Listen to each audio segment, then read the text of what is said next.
Hi hello friends, అందరికీ శుభోదయం. ఈరోజు టేస్టీ బెట్స్ మనం చేసుకోబోయేది వనీలా కేక్.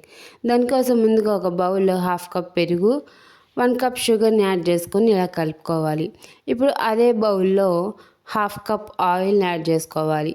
1/2 కప్ పాలను కూడా యాడ్ చేసుకోవాలి. ఇప్పుడు షుగర్ మొత్తం కరిగిపోయేదాకా చక్కగా కలుపుకోవాలి. ఇప్పుడు ఒక స్ట్రైనర్ని పెట్టేసుకొని అందులో 1 కప్ మైదా పిండిని యాడ్ చేసుకోవాలి. 1/2 teaspoon baking soda, 1/2 teaspoon baking పౌడర్ని కూడా యాడ్ చేసుకొని పిండి మొత్తాన్ని జల్లించుకోవాలి.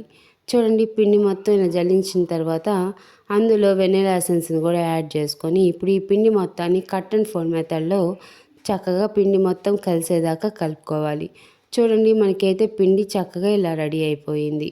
ఇప్పుడు ఇందులో ముందుగా కట్ చేసుకొని ఉంచుకున్న డార్క్ చాక్లెట్ని కూడా యాడ్ చేసుకొని మరొకసారి కలిపేసేసుకొని పక్కకు పెట్టుకుందాం. ఇప్పుడు కేక్ మౌల్డ్ని తీసుకొని దానికి ఆయిల్ రాసేసుకోవాలి.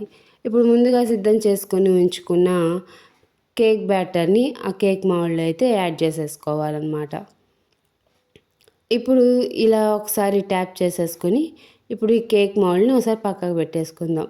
ఇప్పుడు అవన్నీ ప్రీ హీట్ చేసేసుకుందాం.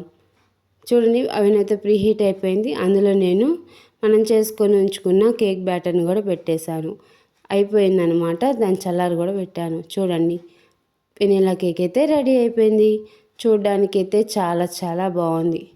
ఈ సైడ్ని కొంచెం లూజ్ చేసుకొని ఇప్పుడు కేక్ని అయితే నేను ఒకసారి ట్యాప్ చేసి ఇలా తీస్తున్నాను అనమాట. చాలా బాగా వచ్చింది. చాలా స్పాంజీగా ఉంది. చూడడానికి చాలా చాలా బాగుంది. నేను చెప్పిన కొలతల్లో చేస్తే మీకు కూడా ఇలాగే వస్తుందండి. మీరు కూడా ఒక్కసారి ట్రై చేసేయండి. ఎంతో స్పాంజీ అయినా టేస్టీ అయినా కేక్ ఇంట్లోనే బేక్ చేసుకోవచ్చు. చూసారా ఎంత బాగుందో కదా. మీరు కూడా ఒకసారి ట్రై చేసేయండి. మా ఛానల్ని ఇలాగే సపోర్ట్ చేస్తూ ఉండండి. Please like, share and subscribe. Don't forget to comment.